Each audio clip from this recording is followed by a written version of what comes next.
श्रीगुरुभ्यो नमः। हरि ओम। ओम नमो भगवते वासुदेवाय। అమ్మలగన్నయమ్మ ముగురమ్మలమూలపుటమ్మ చాల పెద్దమ్మ సురారులమ్మ కడుపారడి పుచ్చినయమ్మ తన్ను లో నమ్మిన వేల్పుటమ్మల మనమ్ముల నుండెడియమ్మ దుర్గమాయమ్మ కృపాబ్ధియుచ్యుత మహత్వ కవిత్వ పటుత్వ సంపదల్. వాగ్భూషణాన్ని ప్రసాదించేటువంటి దుర్గాస్వరూపమైనటువంటి సరస్వతి మతల్లికి నమస్కరిస్తూ శ్రీ వాసుదేవార్చనం యూట్యూబ్ ఛానల్ని వీక్షిస్తూ ఇందలి విశేషాలు తెలుసుకుంటున్నటువంటి అందరికీ కూడా మనఃపూర్వకమైనటువంటి నమస్సుమాంజలి అర్పిస్తూ మనం ప్రతిరోజు తెలుసుకుంటున్నటువంటి ధనుర్మాస ఉత్సవ వైభవాలలో భాగంగా రేపు 4వ రోజు 4వ పాసుర పఠనం చేసుకుని పరమాత్మ యొక్క ఆరాధనని మనం చేసుకోవడం జరుగుతుంది. అయితే ఇందులో మరొక మంచి విశేషం చెప్పబడుతోంది. అదేమిటో ఈ రోజున తెలుసుకుందాం. గోపికలందరూ కూడా గోదాదేవితో కలిసినటువంటి వాళ్ళై ఈ శ్రీవ్రతాన్ని లోకమంతా కూడా పాడి పంటలు సమృద్ధిగా ఉండడం కోసం మేము చేస్తున్నాము కనుక పాడి పంటలన్నీ కూడా సమృద్ధిగా ఉండాలి అని 3వ పాసురంలో ఈ రోజున ప్రార్థన చేశారు. ఇక రేపు ఉదయం రాబోతున్నటువంటి ప్రార్థనలో శ్రీవ్రతం చేస్తున్నటువంటి గోపికలందరూ కూడా ఏమి ప్రార్థిస్తున్నారు అనే విషయాన్ని గురించి మనకి ఇందులో చెప్తున్నారు. వాళ్లకు వ్రతం చేయాలి అంటే ప్రధానమైనటువంటి నియమం ఏమిటి ఇందులో అంటే స్నానం ఆచరించడము అని చెప్పుకుంటున్నాం కదా మొదటి నుంచి. అట్లా స్నానం ఆచరించాలంటే ఏం కావాలి? నీళ్లు కావాలి. మనకు నీళ్ళనిచ్చేది ఏది? సముద్రం నుండి ఆ నీటిని తీసుకుని మరలా వర్ష రూపంలో మేఘమై వర్షిస్తుంది కనుక మనందరికీ కూడా నీటినిచ్చేటువంటిది మేఘం. కనుక మేఘానికి అధిపతి అయినటువంటి వాడు వరుణుడు, పర్జన్యుడు అనేటువంటి వరుణుడు. ఆ వరుణమూర్తిని ప్రార్థన చేస్తున్నారు వీళ్ళందరూ కూడా. దేనికోసమట? జలము నిండుగా ఉండడం కోసం. మేము స్నానమాచరించాలి, ఆనంద పరవశత్వంతో స్నానమాడటానికి కావలసినటువంటి నీటిని నీవు ప్రసాదించవయ్యా అని వీళ్ళు పర్జన్యుణ్ణి ప్రార్థన చేస్తున్నారు. ప్రార్థన చేస్తూ వీళ్ళు చేస్తున్నటువంటి విశేషం ఏమిటంటే ఆ వర్షాన్ని ఎలా ఇవ్వాలో కూడా చెబుతున్నారు. అంతేకాకుండా ఈ వర్షాన్ని ప్రసాదించేటువంటి పర్జన్యుడికి ఈ విషయంలో చెప్పడంలో ఉద్దేశం ఏమిటంటే మేమందరం కూడా పరమాత్మ భక్తులమయ్యా కనుక భగవంతుని కంటే భాగవతులకు చేసేటువంటి సేవ వలన నీకు మంచి ప్రయోజనాలు కలుగుతాయి, నీ ఔదార్యం అనేటువంటిది బాగా ప్రకాశిస్తుంది అని చెప్పి వీళ్ళు ఆ వరుణుడికి చెప్తున్నారు. ఎందుకని ఇలా చెప్పాల్సి వస్తుందంటే ఏ క్రియకైనా ఆరంభం కానీ అంతం కానీ లేదా నిర్వహణ కానీ ఏదైనా సరే ఉపాయ ఫలములు రెండిటికి కూడా కారణమైనటువంటి వాడు పరమాత్ముడే అని నిశ్చయం చేసుకుని కదా వీళ్ళు ఈ వ్రతం చేస్తోంది. ఏది జరిగినా అది భగవన్ నిమిత్తమే తప్ప మరొకటి కాదు అని విశ్వాసంతో వీళ్ళు వ్రతం చేస్తున్నారు. కనుక వీళ్ళు పరమాత్మని మాత్రమే ఆశ్రయించారు, వేరే దాన్ని దేనిని కూడా ఆశ్రయించలేదు. అలా ఆశ్రయించకుండా ఉండేటువంటి అనన్యమైనటువంటి భక్తి చేత పరమాత్మను ఎవరైతే ప్రార్థిస్తున్నారో, ఎవరైతే వంక పెట్టడానికి వీలు లేనటువంటి ఆత్మీయతను భగవంతుని మీద కలిగి ఉన్నారో అలాంటి వాళ్ళ దగ్గర భగవంతుడు కూడా ఏం చేస్తాడట? వినయ విధేయతలతో ఉంటాడట. మీకు ఏం కావాలో చెప్పండి నేను చేస్తానని అడుగుతాడట పరమాత్మ. ఎందుకని? వాళ్ళలో ఉన్నటువంటి ఆత్మీయత అలాంటిది. మనం చూసాం కదా కృష్ణ భగవానుడు కుచేలుడికి చేసినటువంటి అనేక రకాల సేవలు. అలా ఆత్మీయత, అనురాగము లేదా వాత్సల్యము లేదా భక్తి ఇలాంటి విషయాల్లో అనన్యత అంటే ఇంకొకరు ఇలా ఉండరు అనిపించేలాగా ఏ భక్తుడైతే ఉంటున్నాడో ఆ భక్తుడికి పరమాత్మ వశుడై ఉంటాడట. ఏది కావాలంటే అది చేస్తాడట. అట్లా ఉండేటువంటి పరమాత్మకు దేవతలందరూ కూడా ఆజ్ఞావశవర్తులే. ఏ దేవతలందరూ? విష్ణుమూర్తికి యొక్క అధీనంలో ఉండేటువంటి వాళ్ళే వీళ్ళందరూ కూడా. ఎవరందరూ? పర్జన్యుడు, వానదేవుడు అని మనం పిలుచుకుంటున్నటువంటి వరుణుడు, అలాగే యముడు, అలాగే అగ్ని, వీళ్ళందరూ కూడా ఎవరి అధీనంలో ఉంటారట? పరమాత్మ అధీనంలోనే ఉంటారు.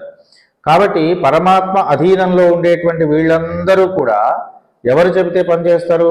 పరమాత్మ చెబితేనే చేస్తారు. కానీ పరమాత్ముడు కూడా ఎవరికి అధీనుడై ఉంటున్నాడు అంటే ఆయన భక్తుడకు అధీనుడై ఉంటున్నాడు. కనుక పరమాత్ముడు చెప్పేదానికంటే భక్తుడు చెప్తే ఇంకా త్వరగా చేస్తారట వీళ్ళందరూ అని ఒక మంచి విషయాన్ని మనకు ఈ రాబోతున్నటువంటి పాసురం చెబుతోంది.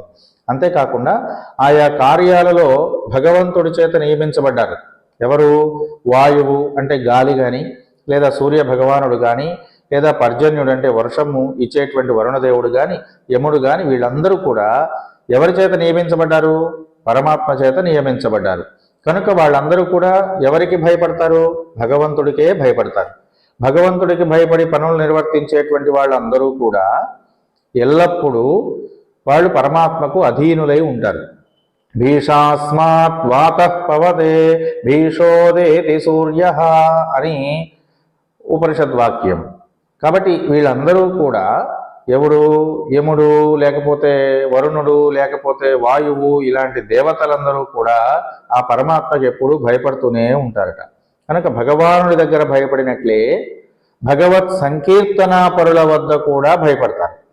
భగవత్ సంకీర్తనాపరులు అంటే కేవలం పరమాత్మ నామాన్ని జపించేటువంటి భక్తులు ఎవరైతే ఉన్నారో, ఆత్మీయతను పరమాత్మ యందు ప్రదర్శించే వాళ్ళు ఎవరైతే ఉన్నారో వాళ్ళ ఎడల కూడా వీళ్ళు భయపడుతూ ఉంటారట.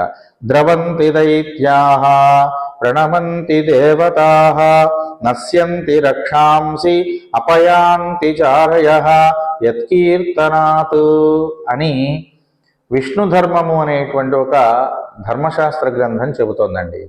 ఏం చెప్తున్నారు ఇందులో అంటే, పరమపురుషుని యొక్క సంకీర్తనము వలన, మహావిష్ణువు యొక్క సంకీర్తనము వలన రాక్షసులు, దైత్యాహ అంటే రాక్షసులు, రాక్షసులందరూ కూడా ఏం చేస్తారట?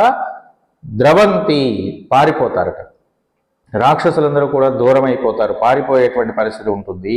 అంతేకాదు ప్రణమంతి దేవతాహ, దేవతలందరూ కూడా ఈ పురుషోత్తముని యొక్క నామ సంకీర్తనం చేసేటువంటి భక్తులు ఎవరైతే ఉన్నారో ఆయనకు నమస్కరిస్తారట.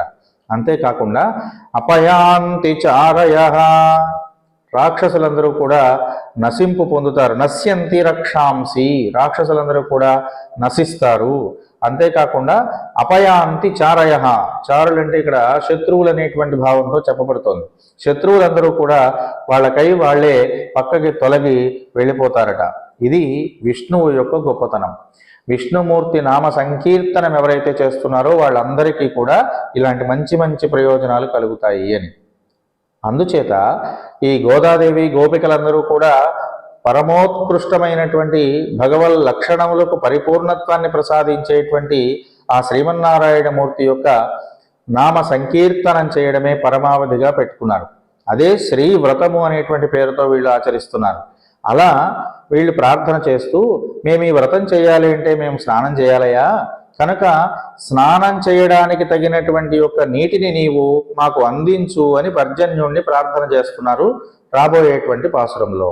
ఇందులో పరమపురుష సంకీర్తనము దీంట్లో ఉన్నటువంటి విశేషము ఏమిటి అంటే, ఎందుకు పర్జన్యుణ్ణి ప్రార్థన చేయాల్సి వస్తుంది వీళ్ళంటే, మనం ఎప్పుడు ఏ పనిని ఎక్కడ ఎలా చేయాలి అన్న సంకల్పం చెప్పుకోవాలి.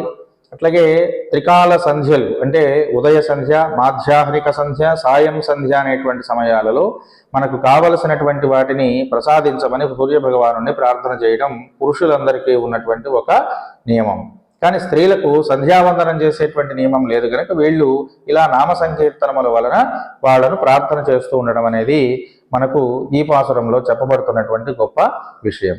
ఇక అసలు రేపటి పాసురం ఏదో ముందుగా తెలుసుకుని దాంట్లో ఉన్నటువంటి పరమాత్మ యొక్క ఆత్మీయత స్వరూపమైన గోదా దేవి యొక్క భావం ఎలా ఉందో తెలుసుకుందాం.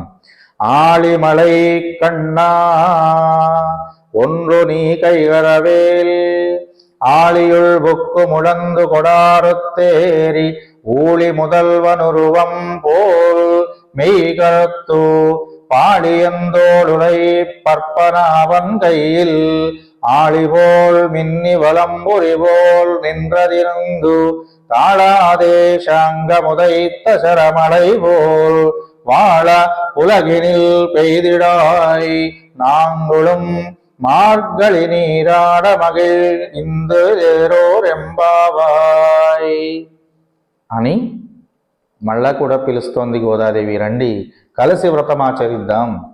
ఎలా వ్రతమాచరిద్దాం కలిసి అని చెబుతోంది అంటే ఇందులో మంచి మంచి విషయాలు. పర్జన్యుణ్ణి ప్రార్థన చేస్తోంది అని చెప్పుకున్నాం కదా. ఆళిమళై కన్నా, ఇక్కడ కన్నా అంటే ఆచార్యుడా, నిర్వహించదగినటువంటి వాడా, గురువర్య, శ్రీ కృష్ణ భగవానుడి యొక్క అధీనంలో ఉండేటువంటి పర్జన్య అని పిలుస్తోంది. నిర్వహించేటువంటి శక్తి ఎవరికి ఉంది ఇక్కడ? వేటిని నిర్వహిస్తాడు ఈయన అంటే నీటిని నిర్వహిస్తున్నాడు, మేఘములను నిర్వహిస్తున్నాడు కనుక ఆయన నిర్వహుడా అని పిలుస్తోంది, ఆచార్యుడా అని పిలుస్తోంది. ఇక్కడ మేఘుణ్ణి ఆచార్యుడితో పోల్చడంలో ఉద్దేశ్యం ఏమిటి అనేది చాలా గొప్ప విషయం అండి. ఇక్కడ ఆళి మళై కన్నా అంటుంది. ఆళి అంటే మండలము అని అర్థం. ఆళి మళై కన్నా, మండలము వలె వర్తులాకారములో ఆకాశమునందు విహరిస్తూ వర్షించేటువంటి నీటికి అధీనమైనటువంటి వాడా, ఆ మేఘములను నిర్వహిస్తున్నటువంటి వాడా అని కీర్తన చేస్తున్నారు. ఇట్లా కీర్తించడంలో ఉన్నటువంటి విశేషం ఏదో ముందు మనం తెలుసుకోవాలి. ఇక్కడ వర్షదేవుణ్ణే సంబోధిస్తున్నారు. అయితే ఆచార్యులతో పోల్చి వీళ్ళు ఆ పర్జన్యుణ్ణి ప్రార్థన చేయడం మనకి ఇందులో కనిపిస్తోంది. ఆచార్యుడితో పోల్చడంలో ఉన్నటువంటి విశేషం ఏమిటి అనేది మనం ఇక్కడ తెలుసుకోవాలి ప్రధానంగా. ఈ సంబోధనలో భగవత్కారుణ్య రససృష్టిని భగవత్ కైంకర్యము చేయడం చేత ఆయన యొక్క కరుణ అనేటువంటి రస సృష్టిని నిర్వహించేటువంటి వాళ్ళనే ఆచార్యులు అంటారు. ఆచార్యులు అంటే పెద్దలు అని అర్థమండి. అన్ని రకములైనటువంటి విషయాలు తెలుసుకుని లోకాన్ని పరమాత్మ వైపుకి నడిపించేటువంటి వాళ్ళని ఆచార్యులు అని పిలుస్తారు. అలాంటి ఆచార్య స్థానాన్ని పొందేవాడు ఎలా ఉండాలో కూడా మనం ఇక్కడ తెలుసుకోవాలి. ఈయన ఆచార్యాన్ని సంపాదించడంలో ఉన్న గొప్ప విషయం ఏమిటో ఇప్పుడు తెలుసుకుందాం. ఆచార్యులు కూడా ఏం చేస్తారు? సముద్రము వలె చాలా గంభీరమై ఉండాలి. ఎప్పుడు కూడా గాంభీర్యాన్ని కలిగి ఉండాలి, ఒక హుందాతనాన్ని కలిగి ఉండాలి ఆచార్యులు. ఆచార్యులు అంటే ప్రబోధం చేసేవాళ్ళు అని అర్థమే, ఇక్కడ సామాన్య అర్థం తీసుకోవాలి. అట్లా గంభీరంగా ఉండటంతో పాటు సముద్రము వలె చాలా విశాలమైనటువంటి హృదయాన్ని కలిగి ఉండాలి. అంతేకాకుండా ఒకే చోట ఉండకుండా అన్ని రకాలైనటువంటి ప్రాంతములను విహరిస్తూ ఎల్లప్పుడూ కూడా లోలాయమానంగా అన్ని ప్రాంతాలను చుట్టి అన్ని ప్రదేశాలకు కూడా తృప్తినిచ్చేటువంటి లక్షణాన్ని కలిగి ఉండాలి ఆచార్యులు. పరమాత్మ అన్ని ప్రదేశాలలోనూ తిరుగుతున్నాడు, సర్వవ్యాపకుడు అనేటువంటి లక్షణాన్ని ప్రపంచానికి తెలియజెప్పడమే ఆచార్యుల యొక్క విధి. కనుక అలాంటి ఆచార్యులు సముద్రంతో పోల్చబడుతున్నారు ఇక్కడ. ఆ ఆచార్యులు సముద్రము నుండి వస్తున్నటువంటి నీటిని తీసుకుని మేఘం ఎలాగైతే వర్షిస్తోందో ఆచార్యుడు తన యొక్క ఆచార్య పీఠము అనేటువంటి దాన్ని అలంకరించి, చాలా మంది మాట్లాడుతున్నారండి, ఆ సన్యాసులు కదా వాళ్ళు, సన్యాసాశ్రమాన్ని స్వీకరించారు కదా వాళ్ళు, వాళ్ళకి ఈ పీఠాలు ఎందుకు, వాళ్ళకి అవి ఎందుకు, వీళ్ళకి ఇవి ఎందుకు అని మాట్లాడే వాళ్ళు చాలా మంది ఉన్నారండి. లేరని కాదు, ఎందుకు అనే విషయం చెప్తున్నాను. ఒక ఆచార్య పీఠాన్ని అవలంబించి ఆ పీఠం ద్వారానే ప్రపంచానికి విషయాన్ని తెలియజెప్పాలి. ఏదో అనామకుడు రోడ్డు మీద వెళ్ళేవాడు చెప్తే వినరు కదండి మరి. కనుక ఆచార్యుడు అనేటువంటి వాడు ఎంత గొప్పవాడో చెప్తాం మనం.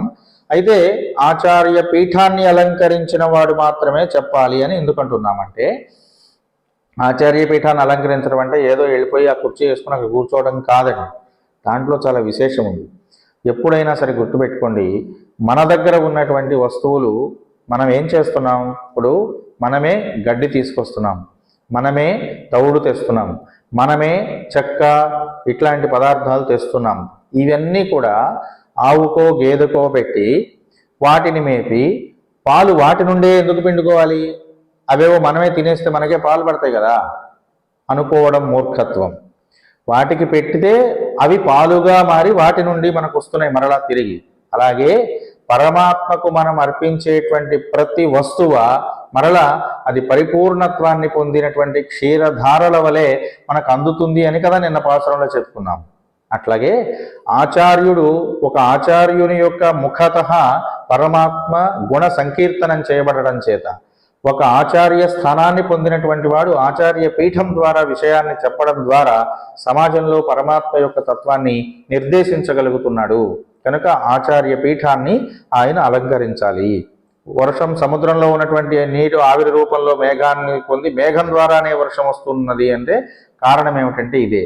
ఇట్లా అందువలన మేఘములకు అధిపతి అయినటువంటి ఆ మేఘుణ్ణి పర్జన్యుణ్ణి ఆచార్యుడితో పోల్చడంలో ఇది ప్రథమ ఉద్దేశ్యం. ఇక మేఘము చాలా ఔదార్యాన్ని కలిగి ఉన్నది. ఎందుకు ఔదార్యాన్ని కలిగి ఉంది అంటే ఇది కూడా ఒక మంచి విషయం అండి. ఔదార్యం అంటే మామూలుగా ఏమనుకుంటాము, ఇచ్చినటువంటి వాడికి ఉండేది అని అనుకుంటాం. కానీ పరమాత్మ దృష్టిలో ఔదార్యము ఉదారత్వము అంటే ఏమిటంటే ఇచ్చేవాడికి ఉండేది, తీసుకునేవాడికి ఉండేది, కానీ ఇచ్చేవాడికి ఉండేది కాదు. కానీ లోకంలో ఆచారంలో ఏముంది, ఎవడైనా ఏదైనా ఇస్తున్నాడు అనుకోండి, ఆయన చాలా ఉదార స్వభావం కలిగిన వాడండి, ఏది అడిగితే అది ఇచ్చేస్తాడండి అని అనుకుంటూ ఉంటాం. కానీ అసలు ఉదారత అంటే పరమాత్మ దృష్టిలో ఇవ్వడం కాదు, తీసుకోవడం. ఇదేంటండి ఇలా రివర్స్లో చెప్తున్నారు విషయాన్ని అని మనకు చూడంగానే అనిపిస్తుంది. కానీ ఇక్కడ చూడండి, మేఘం ఏం చేస్తోంది, వర్షాన్ని ఇస్తోంది. కాబట్టి ఉదార స్వభావం దాని దగ్గర ఉందనా? కాదు. ఆ వర్షం ఎక్కడి నుంచి వస్తుంది అంటే ఆవిరి రూపంలో సముద్రం నుండే వస్తుంది. కనుక సముద్రము నుండి నేను తీసుకున్నటువంటి నీటిని మరలా నీవు సృష్టించినటువంటి ప్రపంచానికి మొత్తానికి ఇచ్చేటువంటి గొప్ప అవకాశాన్ని నాకు ఇచ్చావయా పరమాత్మ అని ఆనందపడుతూ ఆ ఆనందధారలుగా వర్షాన్ని కురిపిస్తుందట మేఘం. కురిపించి ఏమనుకుంటోందట అది అంటే, చూడండి మేఘం బాగా నల్లగా ఉంటుంది వర్షం పడడానికి ముందు, పడిపోయిన తర్వాత ఏమవుతుంది అదే మేఘం మళ్ళా తెల్లగా మారిపోతుంది. ఆ విషయాన్ని తీసుకుని ఆ వర్షధారలన్నీ కురిసిపోయిన తరువాత మేఘమట అనుకుంటుందట, ఇంకా నేను చేయవలసినటువంటి పనిని శాంతం చేయలేకపోతున్నానేమో అని తెలతెలబోతోందట. ఇదిగో ఎందుకు అది ఉదార స్వభావాన్ని కలిగి ఉంది. చూడండి, దానం తీసుకునేటువంటి వాడు నమస్కారం చేయట్లేదు, ఇప్పుడు దానం ఇచ్చేవాడే నమస్కారం చేస్తున్నాడు. ఎందుకు చేస్తున్నాము ఏమంటే చాలామంది ఇప్పుడు మన ఇంట్లో ఉన్న పప్పు ఉప్పు ఇట్లాంటివన్నీ పెట్టి స్వయం పాకంలాగా చేసి బ్రాహ్మణులకు ఇవ్వండి అన్నప్పుడు అది బ్రాహ్మణుల చేతిలో పెట్టి నమస్కరిస్తున్నాం.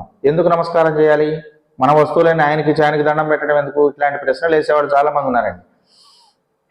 ఇందాక చెప్పాను చూసారా, ఏది తౌడు చెట్టు ఇట్లాంటివన్నీ కూడా ఆవుకు పెట్టి ఆవులోంచి పాలు ఎందుకు పిండుకోవాలి. ఎందుకు ఇలాగా అంటే ఒక సభలో ఒక స్త్రీ చాలా మంచి ప్రశ్న అండి ప్రశ్నించింది.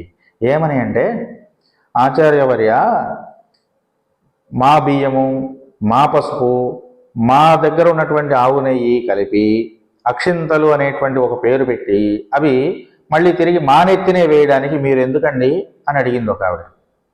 ఏమనాలి వీళ్ళని అంటే, అడగడం తప్పు కాదు, అలాంటి ఆలోచన కలగడం చూడండి ఎంత దార్శనికమైనటువంటి దృక్పథము, వాస్తవాన్ని తెలుసుకోవాలనేటువంటి ఒక తపన.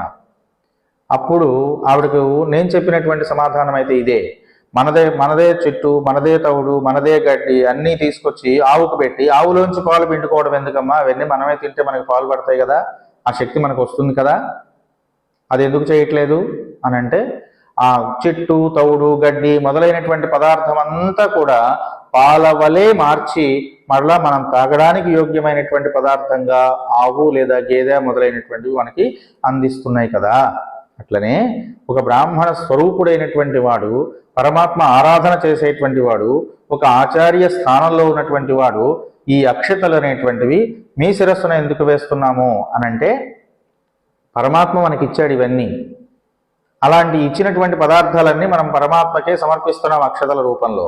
అలా సమర్పించినటువంటి ఆ పదార్థాలన్నీ పరమాత్మ ప్రసాదంగా మరలా మీ శిరస్సున చేర్చడం కోసమే ఈ ఆచార్యుడు అనేటువంటి వాడు ఉన్నాడు అని తెలియజెప్పాము. అట్లా అనేక రకాలైనటువంటి సందేహాలు సమాజంలోంచి వస్తున్నాయండి.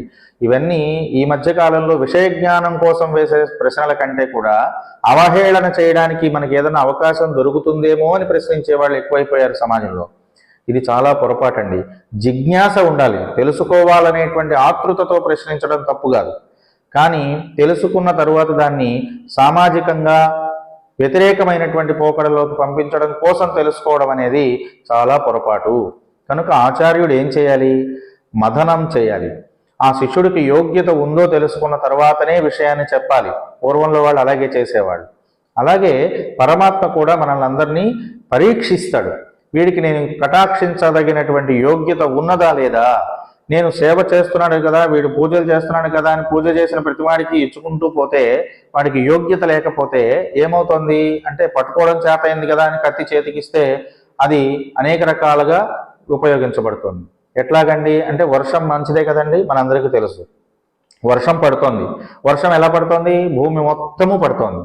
కొండలు, గుట్టలు, వాగులు, వంకలు, సముద్రాలు అన్నిట్లోనూ వర్షం పడుతోంది. అయితే అన్ని జీవరాశులకు వర్షం చాలా హాయినిస్తుంది, అభివృద్ధినిస్తుంది కదండి. కానీ జిల్లేడు చెట్టు వర్షం పడినప్పుడు ఆ వర్షపు నీటి దాని మీద పడితే అది చచ్చిపోతుంది. దాని ఆకులన్నీ కూడా రాలిపోతాయి.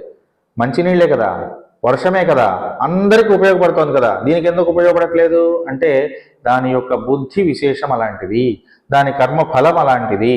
కనుక మానవులందరూ కూడా ఇంతే. మనం చేస్తున్న పనులు ఉపయోగపడట్లేదు, మనకి ఏది ఉపయోగానికి రావట్లేదని బాధపడుతున్నాం మనం చాలామంది. ఇలా బాధపడడంలో ఉద్దేశం ఏమిటంటే ఆత్మీయతను లేకుండా మనం పనిచేస్తున్నామండి. అందువల్ల ఆత్మీయతను తేవాలంటే ఎవరు తెస్తారు? ఆచార్యుడే తేగలడు. కనుక ఆచార్య స్వరూపముగా ఈ మేఘాన్ని ఈవిడ కీర్తన చేస్తోంది. అంతేకాకుండా సుకృత దుష్కృత విభాగం లేకుండా, ఇది మంచి ఇది చెడు అనేటువంటి భావం లేకుండా గురువుగారు అందరికీ అన్ని విషయాలు సమానంగానే చెబుతాడు. అట్లాగే మేఘం కూడా అందరికీ అన్ని రకాలైనటువంటి విషయాలకు కూడా వర్షాన్ని అందిస్తోంది కదా.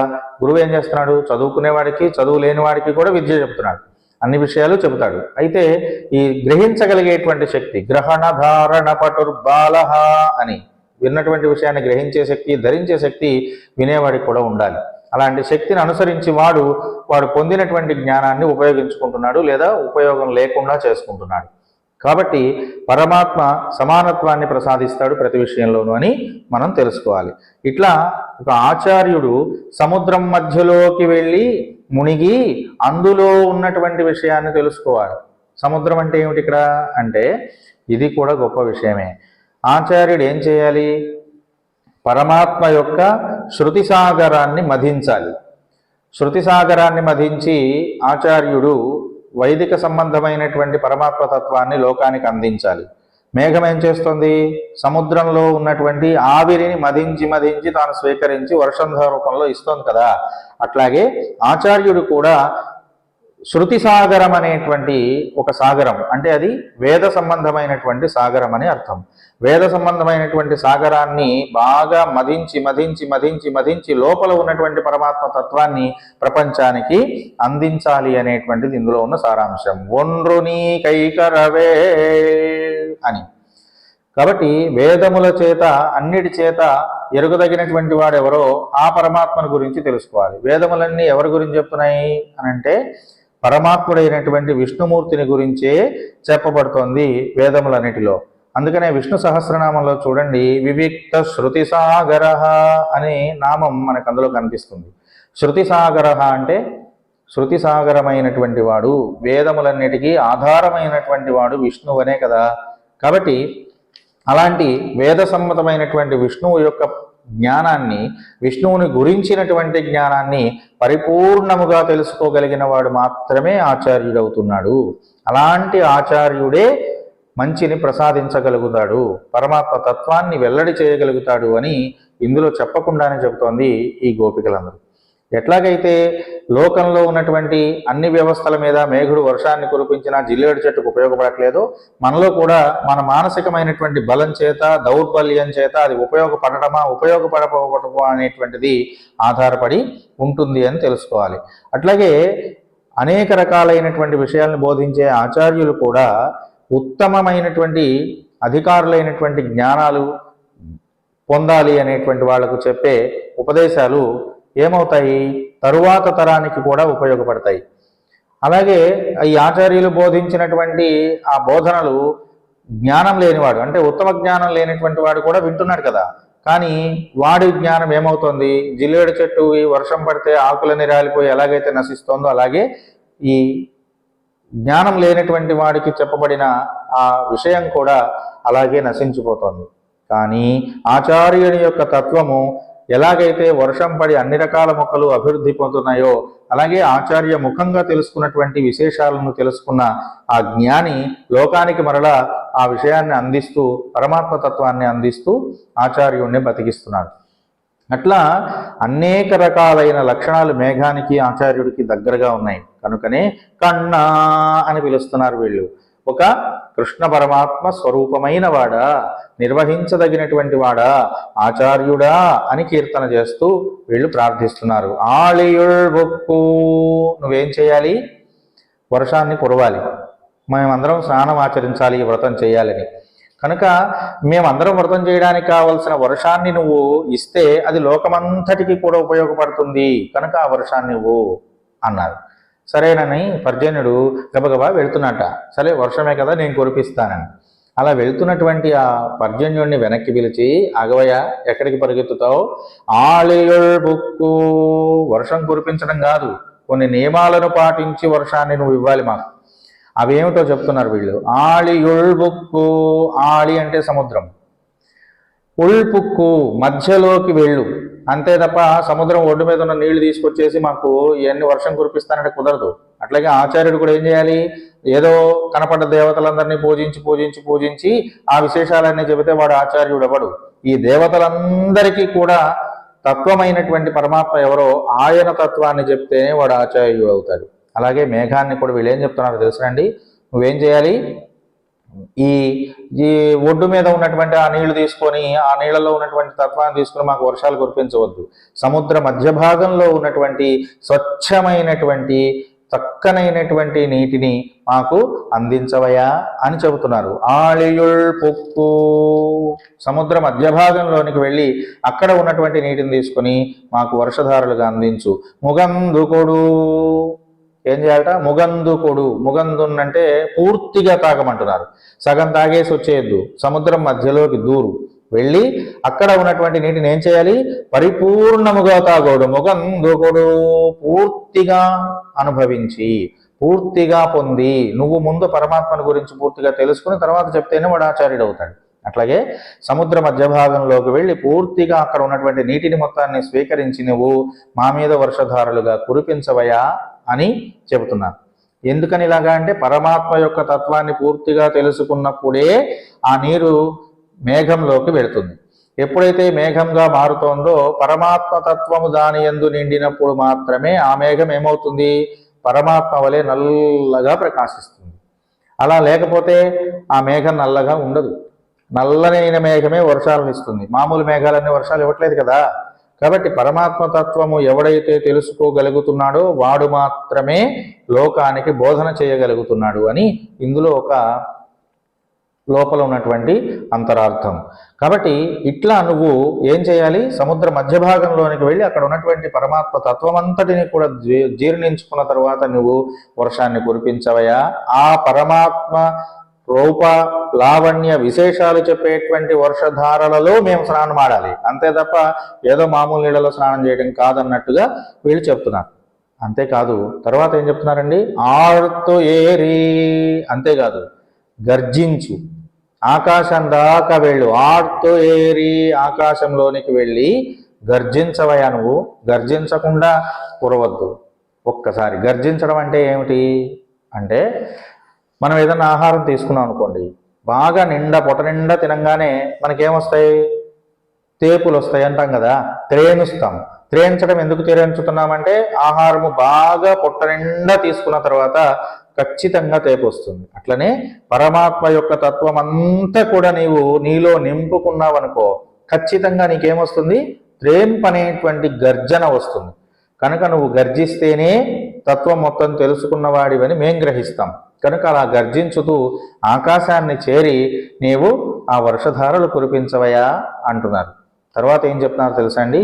ఊళి మొదల్వనురువంబోల్ మెయ్కరత్తు అంటున్నాడు. ఇంకా ఏం చేయాలో చెప్తున్నారు. కాలానికి కారణమైనటువంటి పరబ్రహ్మతత్వంలాగా, సర్వ పదార్థాలకి కారణమైనటువంటి తత్వంలాగా నువ్వేం చేయాలి? నీ శరీరాన్ని నల్లగా చేసుకోవాలి. ఎందుకు చేసుకోవాలి? నువ్వు నల్లగా ఉంటేనే నిన్ను నమ్ముతాం, లేకపోతే నిన్ను మేము నమ్మం, నువ్వు వర్షాన్ని కురిపించవు అంటున్నారు.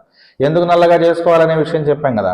పరమాత్మ యొక్క తత్వం అంతా గనక వస్తే పరమాత్మ ఎలా ఉన్నాడు? నల్ల నివాడు అని కదా, నీలమేఘ శ్యాముడని కదా పరమాత్మ యొక్క స్వరూపం. ఎందుకని అంటే నల్లగా ఉన్నటువంటి ప్రతిదీ చల్లదనాన్ని ఇస్తుంది. ఏమిటండి ఇలా చెప్తారని మీరు అనుకోవచ్చండి. కళ్ళు మామూలుగా ఎండను చూస్తే ఏమవుతుంది? వేడిగా అనిపిస్తుంది. అదే నల్లని కళ్ళద్దాలు కళ్ళకు పెట్టుకోండి, ఆ ఎండ తెలియట్లేదు కదా. అట్లాగే నల్లనైనటువంటిది ఏది? చల్లదనాన్నే ఇస్తుంది అని గ్రహించాలి. కనుక పరమాత్మ తత్వం అంతా తెలుసుకున్నప్పుడు ఆ తత్వం వల్ల మనం చల్లనైనటువంటి లక్షణాన్ని పెంపొందింపజేసుకుంటాం. కనుక నీవు పరమాత్మ నీలో ఉన్నాడా లేదా అని మాకు ఎలా తెలుస్తుందంటే నువ్వు నల్లగా ఉన్నప్పుడే తెలుస్తుంది. అలా నల్లగా మారి ఆకాశంలో నువ్వు గనక ప్రకాశించావనుకో, అప్పుడు నీవు మా యందు పరమాత్మ కరుణా రస దృష్టి కలిగినటువంటి వర్షాన్ని మా మీద కురిపించగలవు కదా, చల్లనైనటువంటి వర్షాన్ని అని వీళ్ళు చెబుతున్నారు. పాళియంతోళుడై పరన్ పారన్ కయ్యిల్ ఆళిపోల్ మిన్ని. ఇంకొక మంచి విషయం చెప్తున్నారు. విశాలమైనటువంటి సుందరమైనటువంటి పద్మనాభుడి చేతిలో ఉన్న చక్రంలాగా మెరవాలి. మేఘం నల్లగా ఉందనుకోండి, ఉరుము వచ్చింది, గర్జించమన్నారు కదా. అలా గర్జించే విషయం తర్వాత ఉరమడానికి ముందు ఏమొస్తాయి? మనకు మామూలుగా చూస్తే లోకంలో తెలుస్తాయి. ఇవి ఉరమడానికి ముందు ఏమొస్తున్నాయి? మెరుపులు వస్తున్నాయి. ఆ మెరుపులు ఏమిటి అనే విషయం చెప్తున్నారు. పద్మనాభుడి చేతిలో ఉన్నటువంటి చక్రము తిరుగుతుంటే ఏమవుతుందట? అది మెరుస్తూ ఉంటుందట. అలాంటి ఒక ప్రకాశాన్ని నువ్వు కలిగి ఉండు అంటే ఏం చెప్తున్నారు? నువ్వు మెరుపులు వస్తేనే మేము వర్షం కురుస్తున్నావని, పరమాత్మ గురించి నీకు తెలిసిందని నమ్ముతామంటున్నారు. కనుక పద్మనాభుని చేతిలో విశాలమైనటువంటి బాహువులయందు నిక్షిప్తమై ఉన్నటువంటి చక్రములోని ఆ తళుకుదనాన్ని, ఆ చురుకుదనాన్ని, అందులో ఉన్నటువంటి వెలుగుని, ప్రకాశత్వాన్ని నీవు పొంది మెరుపుల రూపంలో మాకు అందించవయా. అలా అందిస్తూ నీవు వర్షించు, మేము పరమాత్మ కరుణా రసదృష్టి యొక్క ధారలలో మునిగి తేలుతామన్నట్టున్నారు. అంతేకాకుండా ఇంకొక మాట ఏం చెప్తున్నారు తెలుసా అండి? మెరుపు పద్మనాభుడి చేతిలో చక్రం వలె ఉండాలి అని కోరుకోవడంలో ఉన్న ఉద్దేశం ఏమిటంటే ఆ మెరుపు మాకు కావాలి, ఆ మెరుపులలో వెలుగులలో మేము పరమాత్మ సందర్శనం చేయాలి అని వీళ్ళ యొక్క ప్రార్థన. అంతేకాకుండా వలంబొరిపోల్ నింద్రదిరందు, ఆ తర్వాత ఏం చేయమంటున్నారు? వలంబొరిపోల్ శంఖము వలె, పాంచజన్యం అనేటువంటి ఒక శంఖము వలె. పరమాత్మ ఆ పద్మనాభుడి చేతిలో ఉన్నటువంటి శంఖము పాంచజన్యం అని పిలువబడుతుంది. అలాంటి శంఖము ఎలాగైతే గర్జిస్తోందో, శంఖ నాదం ఎలాగైతే వస్తోందో అలాంటి నాదంతో నువ్వు గర్జించు. అంతే తప్ప ఏదో చిన్న చిన్నగా గర్జించేసి చిన్న చిన్నగా అరిచేస్తే మేము నమ్మం. ఆ పరమాత్మ చేతిలో ఉన్నటువంటి పాంచజన్యము నుండి వస్తున్నటువంటి ధ్వనిలాగా నీలోంటి వచ్చేటువంటి గర్జన ఉండాలయా, అలా గర్జించు. ఇందులో ఒక మంచి విశేషం ఉంది. పాంచజన్యములానే గర్జించమని ఎందుకంటున్నారో తెలుసునండి? గర్జించిన తరువాత వర్షం వస్తుంది కదా, ఆ వర్షపు ధారలు మాకు కావాలి, అందులో మేము తడవాలని కదా వీళ్ళ తపన. ఇలా ఎందుకు తడవాలనుకుంటున్నారంటే ఆ శంఖము పాంచజన్యం అనేది పరమాత్మ నోటి దగ్గర పెట్టుకుని దానిలోకి గాలిని ఊదినప్పుడు దాని నుండి ధ్వని వస్తుంది, అంతే కదా. అలా ఊదేటప్పుడు పరమాత్మ యొక్క పెదవుల స్పర్శ ఆ పాంచజన్యం పొందుతుంది. పరమాత్మ లోపల ఉన్నటువంటి ప్రాణమయమైనటువంటి వాయువు యొక్క తత్వం ఆ శంఖంలోకి వస్తుంది. కనుక పాంచజన్యం నుండి వచ్చే ధ్వని అంటే అర్థం ఏమిటి? పరమాత్మ అధరముల యొక్క స్పర్శ, పరమాత్మ ప్రాణప్రదమైనటువంటి వాయువు యొక్క ప్రవాహం, ఈ రెండు నిండుకొని ఉన్నాయి శంఖంలో. అందుచేత అలాంటి శంఖపు వంటి ధ్వనిని నీవు ప్రసాదింపజేయవయా. అంతే తప్ప ఏదో ఊరికినే చిన్న చిన్నగా అరిస్తే కుదరదు. పాంచజన్యపు శబ్దాన్ని నీవు మాకు అందించు. అలాంటి పరమాత్మ అధర స్పర్శతోటి బయటికి వచ్చినటువంటి ఆ వాయువులతో నిండిన శంఖ ధ్వనిలో మేమందరం కూడా నీ వర్షపు ధారల ధ్వనిలో ప్రకాశిస్తామయ్యా, స్నానమాచరిస్తామయ్యా అని వాళ్ళు చెబుతున్నారు. ఇంకా தாளதேசாங்கமுதைத்த சரமலை போல் வாழ உலகினில் పెய்దిడాయ్. శాంగం అంటే ఇది పరమాత్మ చేతిలో ఉన్నటువంటి విల్లు, ధనుస్సు, దాని పేరు శాంగము. ఆ శాంగము నుండి వస్తున్నటువంటి బాణముల పరంపరల వలె, శాంగము నుండి పరమాత్మ చేతిలో ఉన్న బాణముల నుండి, పరమాత్మ చేతిలో నుండి వెలువడుతున్నటువంటి బాణముల పరంపరల వలె ఏం చేయాలట? నీ వర్షపు ధారలను మా మీద కురిపించు. వీళ్ళు చూడండి, పడుతున్న వర్షాల చినుకుల ధారలను కూడా ఏమంటున్నారు? ఆ శాంగధనువు నుండి వస్తున్నటువంటి బాణముల వలె రావాలి, అంతే తప్ప ఏదో ఒకటో వారో వదిలేసేసి ఒక చినుకు పడేసి అలా పడిపోవడం కుదరదు. శాంగం అనేటువంటిది ప్రయోగించడం ప్రారంభిస్తే వర్షపు ధారల వలె అవన్నీ బాణాలు వస్తాయి. అలాంటి ధారలు మాకు కావాలి. అందుచేత వర్షపు ధారలలో శాంగం నుండి వచ్చేటువంటి బాణాలను సూచిస్తున్నారు. ఆ వర్షపు గర్జనలో శంఖం నుండి వస్తున్నటువంటి పరమాత్మ తత్వాన్ని చెబుతున్నారు. అంతేకాదు మెరుపులలో పరమాత్మ చేతిలో ఉన్నటువంటి చక్రాన్ని స్ఫురిస్తున్నారు. ఆ స్వామి యొక్క స్వరూపం మేఘములో ఉన్నటువంటి నల్లనైనటువంటి తత్వంలో ఊహిస్తున్నారు. చూడండి, మొత్తం విష్ణుమూర్తి యొక్క స్వరూపమే కనుక ఆ విష్ణువే సర్వవ్యాపకుడు అనేటువంటి విషయాన్ని వీళ్ళు ప్రార్థన చేస్తూ మనకు అందిస్తున్నారు. నాంగళం మార్గడి నీరాళ మగిళిందు ఏలో రెంబావాయ్. అలాంటి స్థితిలో నీవు గనక వర్షాన్ని కురిపిస్తే మేమందరం కూడా ఏం చేస్తామో తెలుసునా? నాంగళం, ఆనంద పరవశత్వంతో పరమాత్మయే మా యందు వస్తున్నాడనేటువంటి ఒక ఆనందంతో మేమందరం నీరాడ మార్గాళి నీరాడన్, మార్గశిర మాసం అంతా కూడా స్నానం ఆచరిస్తామయ్యా. మగిళిందు, చాలా ప్రీతితో ఉంటామయ్యా, చాలా తృప్తితో ఆనందంతో జీవిస్తామయ్యా మేమందరం.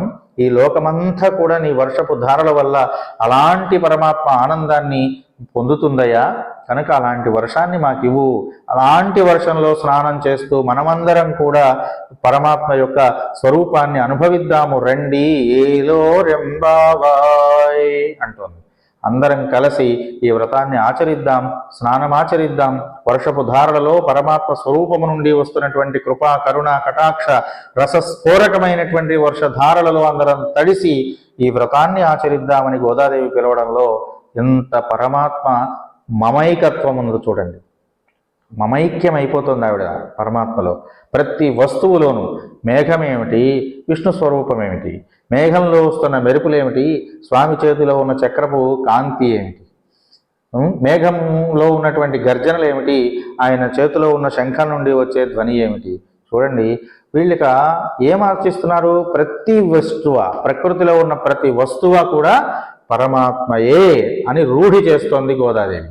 అలాంటి పరమాత్మ యొక్క స్వరూపం పైన మనం కూడా ఆత్మీయత అనురాగములను పెంపొందింపజేసుకుని భక్తి వాత్సల్యము చేత శ్రీకృష్ణ పరమాత్మ యొక్క జగద్గురుత్వాన్ని, ఆయన యొక్క జగద్గురుత్వ లక్షణంలో అందరము తరించి జన్మ సార్థక్యాన్ని చేసుకోవడానికి అవకాశాన్ని పెంపొందింపజేసుకోవాల్సిందిగా అందరికీ తెలియజేస్తూ ఈ విషయాన్ని ఇంతటితో ముగిస్తున్నాను. స్వస్తి సర్వేషాం సమస్త సన్మంగళాని భవంతు. స్వస్తి.